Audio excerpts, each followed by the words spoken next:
Who motivated this? Like, who was the creative force behind it? So No? Mike and Lolise Babb. Mike Babb was the center on that team. Sure, I remember Mike Babb. So Mike apparently had the nickname the Barbarian. That was his like nickname. So like you had the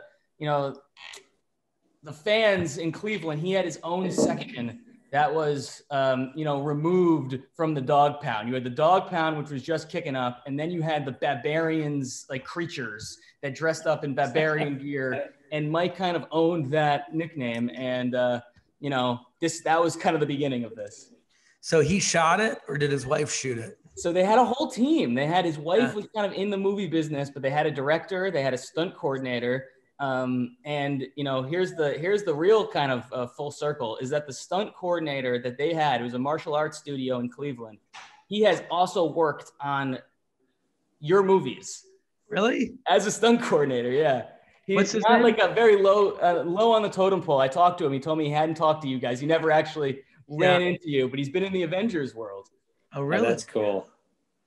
That's incredible. Amazing. I always love 6 degrees of separation. Now, this Sorry, go ahead. His start in movies. Like this was why this was the first thing he did, and then he ended up wanting to do movies afterwards.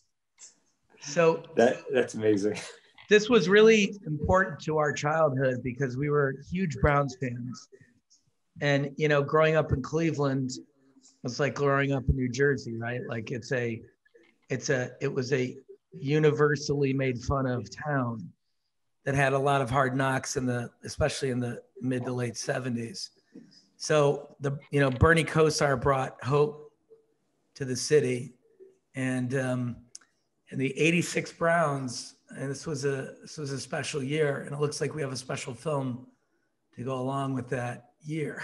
So it was so Cleveland, though. There was a phrase in the '70s when you deck out in your mismatched polyester and you look terrible.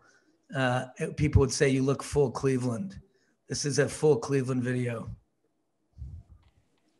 The sequel to Welcome to Collinwood. That's right. Yeah, right. Well, it's also, it's also like in the tradition. Like when we grew up, there were great sort of weekend movie hosts like Big Chuck and Little John. I don't know if you've ever heard of these guys, or Goulardi. It was a big thing in Cleveland to have sort of entertainment hosts on the local TV stations do movie shows, and they would do at the commercial breaks. They would do comedy sketches or other sorts of entertainment. They would do it in front of a live audience in a studio, and it was there was a lot of really good comedy going on, and it was also stuff that was very much about like the identity of Cleveland, like our collective identity as a city. They would play on that a lot in the comedy sketches. And I think it was, like Joe was mentioning earlier, it was like a hard time. The economics were so difficult in Cleveland at that time. It's like America's industrial economy just collapsing. And so you're dealing in a situation where like people are losing jobs and factories are closing and neighborhoods are disappearing. And it's like when you have that level of tragedy going on around you, like comedy can become very important in terms of how you process that. And I think Cleveland had a really subversive sense of humor during that period because it helps you deal with the difficulty.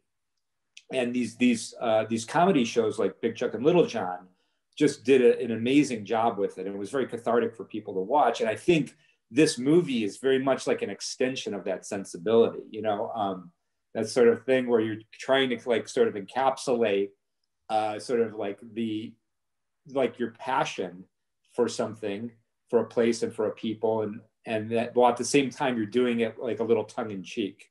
You're not doing it entirely straight. It's funny you mentioned that show, because that show, Big Chuck and Little, that's where the writer of this movie came from, that radio show. Yeah, they found him makes through perfect that. sense. Yeah, that makes perfect sense. It's tonally of a piece. Now wait a minute, who does the music for it? So the Michael Stanley band. I was gonna say, is this Michael Stanley? That is Michael Stanley. I guess do you guys remember Michael Stanley? What was Michael Boris? I still listen to Michael Stanley. We grew up on Michael Stanley. Lover is one of my all-time favorite rock songs. Yeah. So another personal connection, you know, we have a cousin, and through marriage, his uncle was Tommy Dobeck, the drummer for the Michael Stanley Band. So when we were kids, we were really close with his cousin. So we would we spent a lot of time backstage at Michael Stanley concerts, which was like a huge thing in Cleveland. I mean, Michael Stanley Band at its height would sell out the Richfield Coliseum like 3 nights in a row, like Springsteen would. You know, they were huge. So it was you know, when you're a young kid and you get that kind of access, it was really thrilling. That is the 4th person we've talked to who has compared Michael Stanley to Bruce Springsteen. We have heard on 3 separate occasions he was the Bruce Springsteen of Cleveland. So it's confirmed now. It's confirmed, yeah. What was, I guess I would be interested in what kind of what was the function that you mentioned, like the difficulties that Cleveland was going through, and, you know, the era, like what was the function that the Browns served and have served for the community, for the city over the years, kind of this unifying force of a team? Well, sports are always, sports are always viewed as an outlet, especially in working class cities, maligned working class cities, you know, cities where, you know, it's, you know, you're pulling long shifts at the factory, or you're a teamster, or we made our first movie Pieces. We shot it in Cleveland, and we were doing all nights, and we used to go drink after you go to sleep at like 7 a.m. at the factory bars down in the flats, and all the workers would pour in after work, and we drink with them till like, you know, 11, then go home, go to bed, and then get up at 4 and start over again in the movie. And that's sort of the vibe of Cleveland and Pittsburgh and Detroit, Chicago. You know, these are sort of hard-nosed towns.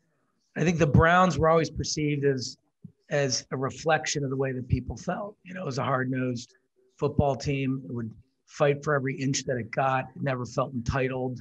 You know, we always, you know, our Cleveland sports have always been moved by sort of a hometown hero that, you know, happenstantially, you know, things lined up and they got drafted by a Cleveland team like Bernie, like LeBron, you know, and then we would get to, everyone would jump on and be carried by this personality through their everyday lives. And so I think the Browns, especially in the 80s, were really important. The Cardiac Kids, it's team that never gave up, you know, and you know, always got close to the dance, but never got there. Really, really representative of Cleveland. I also think that it was, you know, again, Cleveland loves all its sports, but it's the Browns specifically. There's something about football, again, on a psychological level with what the city was going through, and that it got so battered in the 70s that there was this sense that the city could come back in the 80s, and was it going to come back? And the Browns, I think, sort of tapped into that feeling. But also, I think there's something about it being like the winter sport. Like Cleveland has harsh winters. So it's like, you know, the city was kind of going through a winter. So that sport kind of lined up with like that idea of like weathering the harsh period, you know, and can you survive the harshness? Can you make it through? Can you prevail? And I think that the whole environment around Browns football in Cleveland just kind of fed that part of the Cleveland psyche. And certainly the performance of the teams was most pivotal to that, obviously. But it's just the whole aura of it really, I think, worked on a layered psychological level for people in the city. Do you guys have memories of the municipal stadium, specifically the bathroom? We've heard some bathroom horror stories. Can you go there? Yeah, I mean, you've never seen such a trough of pee in your life, you know? A bunch of freezing people, dudes squeezed around a long rusted tub, crossing streams, trying to get back to their seat to watch the next play. Yeah, it was very Cleveland.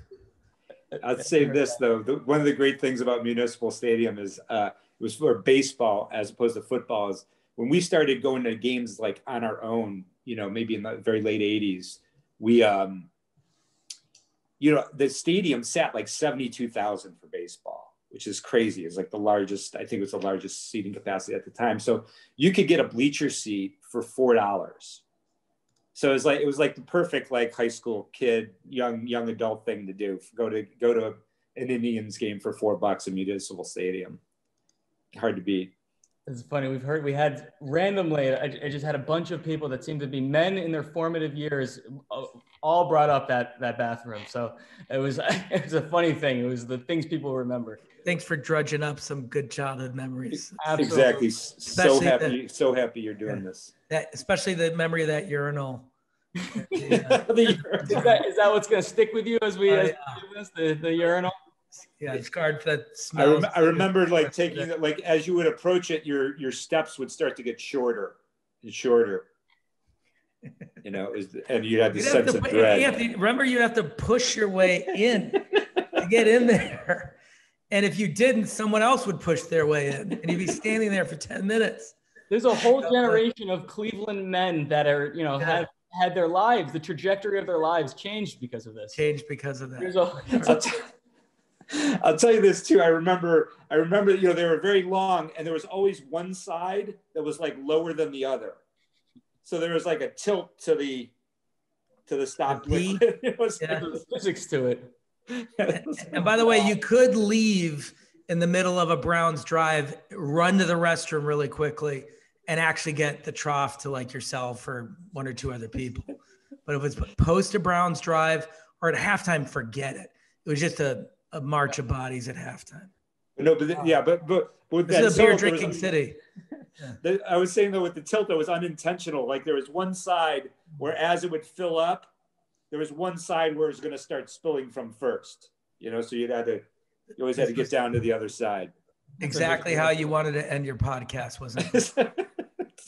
We leave them on the visual of the urine sliding down a trough. That's what we want to leave our listeners on. Oh man, it was part of the good times.